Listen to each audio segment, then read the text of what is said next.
Hey parents, it's Miss Danny. So, we all have those times when we're trying to wipe baby's nose or try to get baby dressed and they're just screaming their heads off and flailing their arms and they're frustrated and you get frustrated and you just want to calm them down and you're not sure what to do. Yeah, we've all experienced it. You're not alone.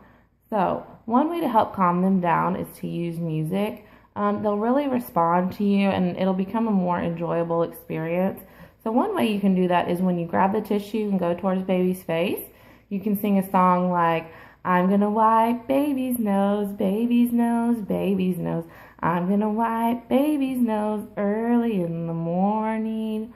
Or another one is, when they're getting dressed and pulling that shirt over their head, you want to say, I'm gonna put on baby's shirt, baby's shirt, baby's shirt. I'm gonna put on baby's shirt early in the morning.